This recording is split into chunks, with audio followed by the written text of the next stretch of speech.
Hey there, got a question for you.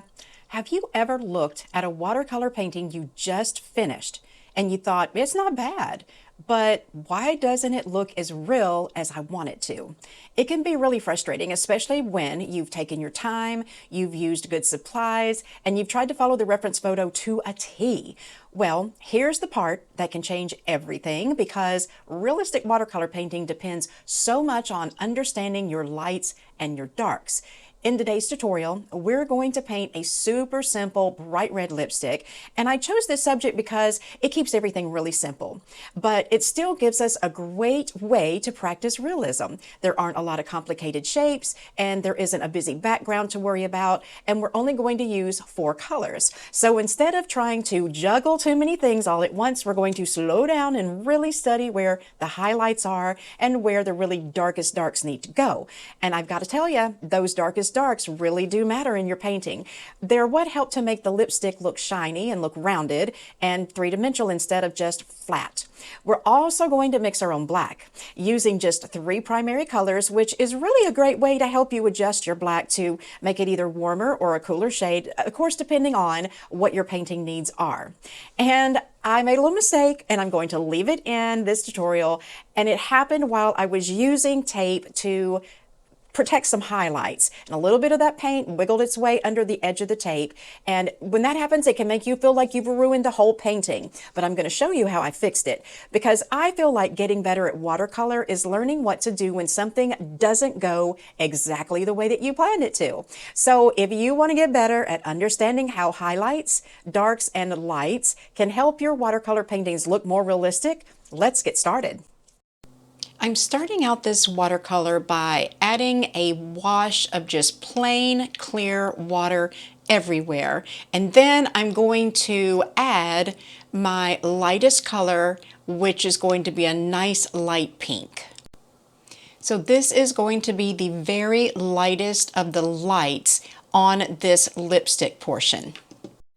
Once I got that first wash down, I realized that it was probably a little bit lighter than what I really wanted it to be. So I just came back into the 2 places where the highlights are, and I added another glaze. Once that was dry, I came back in with a thicker mixture of my color and started painting that center section in where it has a lot of darker value to it, and it's more saturated as well.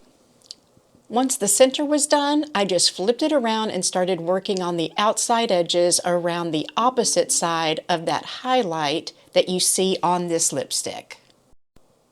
In that center section, I began with just a clear wash of clean water, and now I'm coming back in here with my original thicker mixture, and I'm starting to add that back in because this area needs to be much more vivid, and it also needs to go a little bit darker as it comes down around to that highlight at the bottom. And what this does is it gives the lipstick even more curvature and makes it look more three-dimensional, because the way that the light is hitting it and the way that the lipstick is shaped, there's a part of it that's lighter, and then as it goes around toward the bottom, it starts to get darker because it's facing away from the direct light.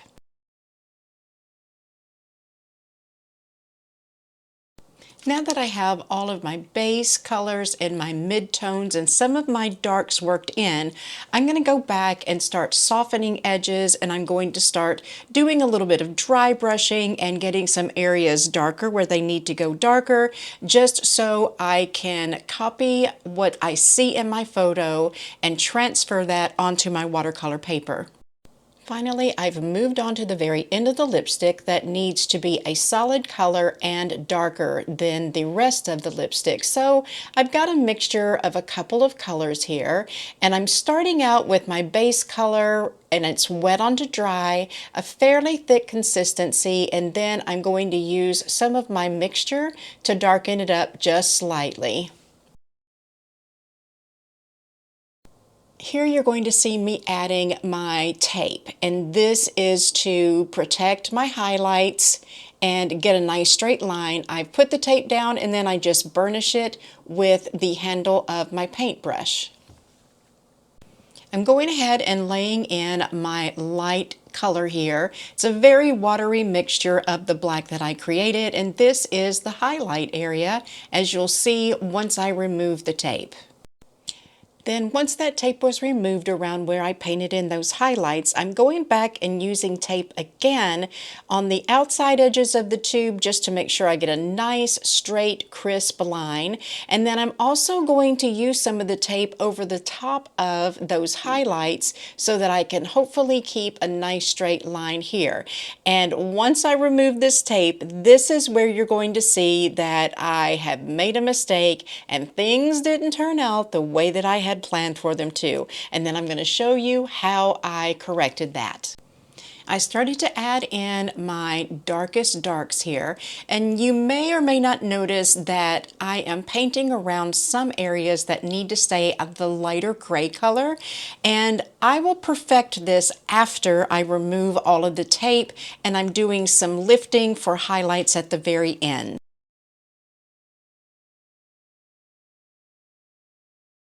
It took a couple of washes to get this as dark as I wanted the black to go. And here is where you're going to see the uh-oh. As I'm pulling off this tape, look what happened. Some of that paint, as I said in the introduction, got up under that tape, and I was really frustrated, but I thought this is an excellent teaching moment. I can show you how to fix things. So here in a second, I'm going to show you what I'm going to do. I started out with my softest brush. It wasn't really doing what I wanted it to, so I moved to a little bit stiffer brush, and I finally ended up having to use my stiffest scrubbing brush that I had. To be able to paint back over that area that I scrubbed and really kind of rubbed off the surface of the paper a little bit, I am using a technique that will help to smooth the paper back down and allow me to paint this gray highlight back in. Again, fingers crossed it will look nice and not shabby or torn. Now I've taken my same light, watery mixture of my black and I've painted over this area again, and thank goodness it turned out fine. So that buffing that I did really made a difference in being able to come back into this area where I've roughed up the paper and paint right back over it.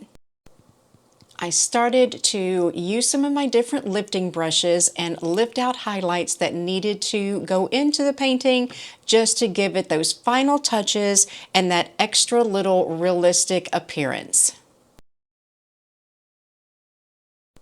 Here the painting is finished. I could still go back in and darken that tube of lipstick up if I wanted to, and it's kind of a personal thing. You can make this painting your own. If you want your lipstick case to be even darker, then you can do that. If you want it to remain this lighter shade of black, you can do that too. If you found value in this tutorial, I would love for you to like and subscribe to my channel. That way, whenever I come out with a new video, you'll get notified and you can see what I have new to teach you. Thanks so much for being here with me today and watching. And if you have any questions, let me know. Just write to me in the description box below. Talk to you later. One thing that I love about a simple subject like this lipstick is that it gives you the opportunity to really see what's happening as you paint. You're not fighting a complicated background or a lot of tiny little details, and you're able to just slow down, notice how the highlights, the mid values, and the darkest darks work together to make your painting look shiny, rounded, and real. And once you recognize it, you'll start to change how you look at every reference photo you paint from. If you've been painting for a while, but your work still looks just a teeny bit flat, this tutorial is going to walk you through the steps of using value to create more shape, shine, and dimension. In the full tutorial, I'll show you how I built this painting from start to finish, including how I kept my palette simple with only 4 colors, and how I mixed my own black from 3 primary colors, and how I adjusted that black to make it warmer or cooler as I needed.